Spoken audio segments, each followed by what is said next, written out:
Қаржы қағидалары кітабының аудио тәпсірі түсіндірмесі, автор Данияр Жігітбек. Өзім қазір сіздерге түсіндіріп берейін деп жатырмын. Бүгін 5-ші дәріс. Бүгінгі тақырып қаржылық проблемалардың алдын алу. Кітаптағы 24-28 беттер.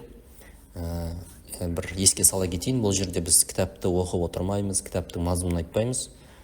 Бұл жерде бәлкім кітапқа енуі керек, бір сол жерде айтылған нәрселерді толықтыру мақсатында, түсіндіру мақсатында осы аудио дәрістерді жүргізіп жатырмын.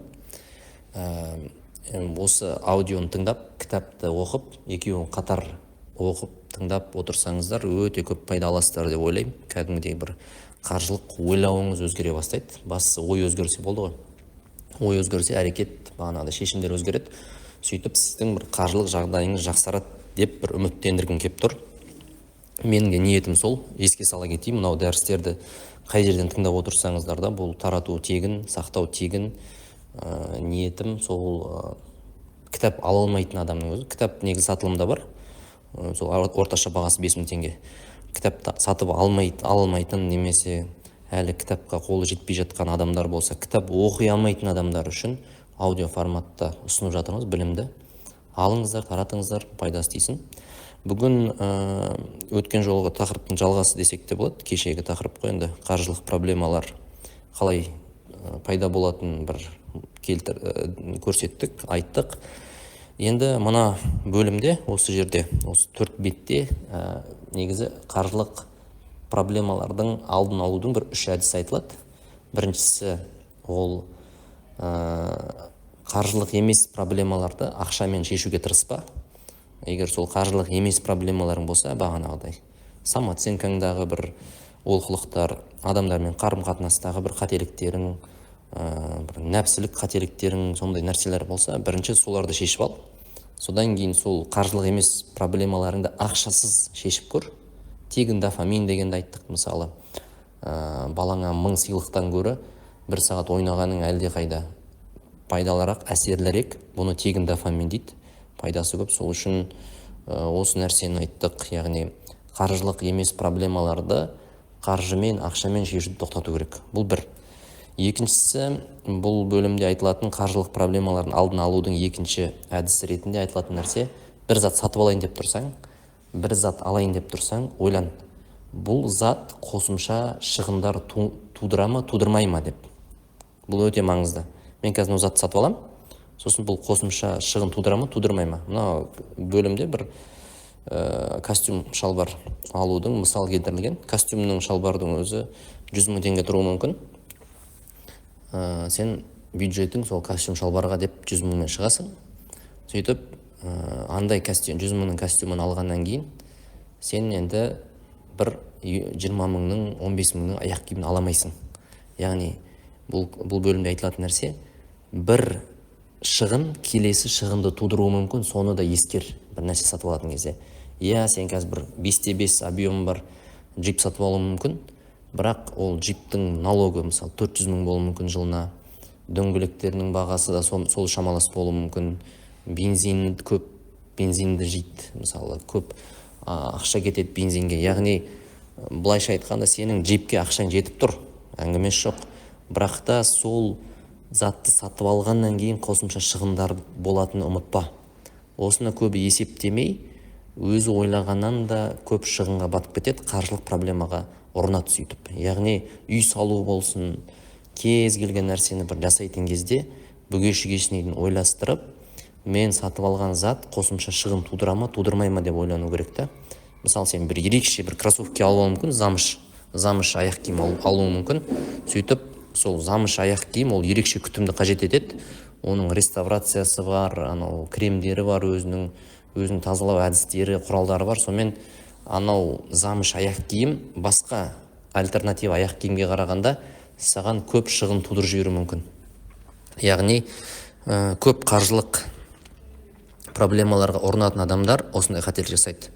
Зат сатып алатын кезде бұл қандай қосымша шығын тудыруы мүмкін деп ойлану керек та. Бұны қазір кім? Марғұлан Сейсенбай ағамыз не деп айтып жүр ғой? Цена владения дейді да. Цена владения, яғни осы нәрсеге иелік етудің құны қанша? окей, сен бір машинаның, бір үйдің, бір киімнің иесісің, бірақ сол иесі болғаның үшін қанша ақша төлеп жатсың, салығы қанша деген сияқты осы нәрсенің бәрін есептеу керек. Бұл енді есеп деген нәрсеге келіп тіреліп жатыр ғой бәрі. Осыны ескерсе адам бәлкім көп қаржылық проблемаға түспейтін еді. Осындай мәселе. Үшіншісі ол қазір бір қайталап өтейік. Біріншісі ол қаржылық емес проблеманы ақшамен шешуге тырысу қаржылық проблема тудырады. Демек қаржылық емес проблеманы, психологиялық проблемалар, қарым-қатынас проблемалары, соны ақшасыз шешкен кезде сен қаржылық проблеманың алдын аласың. Бір. Екіншісі, қазір айтып отқан бір шығын, қандай қосымша шығын тудыруы мүмкін деп бір сәт ойлану, затты сатып алатын кезде, иелік ететін кезде, ол да қаржылық проблеманың алдын алады. Жай есептеп көресің. Окей, үйді алдым, кірпішті алдым, машинаны алдым, ары қарай қандай шығын тудыруы мүмкін бұл? Мен бұны қолданамын ба деген сияқты. Цена владения деген орысша айтқаны, соны есептеу керек. Бұны есептесең болды, қаржылық проблеманы алдын алдың. Үшіншісі, ол жоқ ақшаға үміт ету адамды қаржылық тығырыққа тірейтін нәрсе. Қалай? Көп естиміз, мысалы, қарыз сұрайтындар әдетте бүйтіп сұрайды ғой қарызды. Негізі қарыз сұрайтын адам, енді жақсы ниеті бар адамның өзі былай сұрайды. Қазір мынау проектім атсын, сосын саған қайтарып берем дейді. Немесе мынау саудам жүрсін, оборотқа ақша салам, сосын мен саған қайтарып берем. Немесе айлық түссін, премия түседі, сосын мен саған қайтарып берем дейді. Былайша айтқанда, қаржылық шешімі әлі қолына түспеген ақшаға үміт арту болып тұр да. Яғни ол әлі қолында жоқ ақшаға үміт артып тұр. Көп жағдайда осындай адамдардың премиясы түспей қалады, шекарада заты тұрып қалады. Көп жағдайда байқаймыз. Сөйтіп, уәде етілген уақытында қарызын қайтарамай қалады. Бір нәрсе болып қалады енді. Жоқ ақшаға үміт етіп қойды ғой. Сөйтіп, қазір міне деп сені сосын үміттендіре бастайды ол. Сосын сен оны қыса бастайсың. Айттым ғой, келістік қой осы уақытта қайтар деп. Сөйтіп, онымен бір кикілжің болады, жанжал болады. Сонымен ол сені тыныштандыру мақсатында басқа біреуден қарыз алады. Бір қарызды екінші қарызбен жабу деген нәрсе басталады. Сөйтіп, қарыздың батпағына кіреді адам. Қаржылық проблема ма? Қаржылық проблема. Яғни адам неге бұл проблемаға ұрынды, неге бұл проблемаға түсті? Себебі жоқ ақшаға үміт артып қойды. Бұл үшінші себеп. Яғни жоқ ақшаға үміт арту бізді көп жағдайда қаржылық тығырыққа тірейді. Қазір рассрочкаға зат сатып алатындар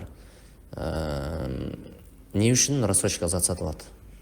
Ол былайша айтқанда сеніп тұр ғой. Мысалы, айфонды алды дейік, 600 мыңның айфонын 12 ай 50 мыңнан бөліп төлеймін деп алды дейік банктен. Бірақ ол әлі бірінші ай алған кезде бірінші 50 мыңын төледі ғой. Әлі ол 550 мың теңге төлеу керек.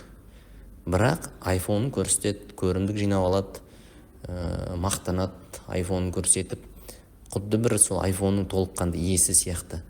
Бірақ әлі ол 11 айға үміт артып отыр да. Келсем, ол төлеп тастайды, басқаларды төлеп жатыр. Бірақ та ол қаншалықты еркін, қаншалықты қаржылай еркін ол. Ол бағанағыдай жоқ ақшаға, бұл әдет қой. Мына кітаптағы ең басты нәрсе, айтылатын нәрсе, байқасаңыздар, жиі қайталанатын нәрсе мына кітаптағы. Сенің қанша табатының маңызды емес. Сенің қандай қаржылық әдеттерің бар, сол маңызды дейді. Қандай қаржылық әдеттерің бар? Жоқ ақшаға өмір сүру қаржылық әдет. Мынау орыстар посредством дейді ғой. Бар ақшаға сатып алу ол әдет. Енді қай әдетті сіз күшейтіп жатсыз, сол әдетпен сіз өмір сүресіз, сөйтіп түбі сол дұрыс емес әдет сізді қаржылық тығырыққа тірейді. Бағанағыдай әлі 11 ай ол айфонның иесі емес, сөйтіп 11 ай бойы төлеп шығады, iPhone 15-ті дейік, iPhone 16 шығады содан кейін. Не істейді? Анаусын сатады, сатса да ол бағанағы төлеген бағасынан арзан бағаға өтеді, сөйтіп келесі iPhone алады да. Сөйтіп қайтадан бұрынғы әдеті бар ғой оның. Бір 50 мыңға сатып алған сияқты жүреді да. Яғни бұл үлкен қателік. Біз айтып жатқанымыз, мына кітаптан бір бір адам шықсыншы, бір 100 қаржылық әдетті шығарып жазсыншы, 100 дұрыс қаржылық әдетті табады деп ойлаймын. Яғни 100 адамды әдеттері басқарады дейді ғой өмір бойы. Яғни сен дұрыс қаржылық әдеттерді теріп алсаң, соларды қалыптастырсаң, сен өмір бойы сен тек плюста бола бересің. Тек плюста бола бересің. Өйткені сенің әдеттерің сені қалыптастырып тұр ғой. Дұрыс емес қаржылық әдеттерің, мейлі сен қазір көп таба бер, мейлі сен бағанағыдай бір шалқып өмір сүре бер, ақша қазір түсіп тұр дейік, бірақ түбі сені олар бағана қаржылық проблемаға әкеледі. Қайталап айтам, осы бөлімде айтылған 3 шешім бар. Яғни қаржылық проблемаға түскісі келмейтін адамдарға арналған 3 шешім бар. Біріншісі, қаржылық емес проблемаларды, психологиялық проблемалар, қарым-қатынастағы проблемалар, өзіңнің ішкі бір мәселелерің, соны бірден ақшамен шешуге жүгірмей, ақшасы шешуді ойлау керек. Ақша бәрін шешеді деген адам қателеседі. Ақша бәрін шешпейді негізі. Ақша бәрін шешпейді. Көп проблеманы ақшасы шешуге болады. Еврейлердің сөзі бар ғой, егер проблеманы ақшамен шешу мүмкін десең, онда ол проблема емес, ол шығын. Ол шығын. Демек, көп проблеманы ақшасы шешуге болады. Бір. Екіншісі, ол есептеу.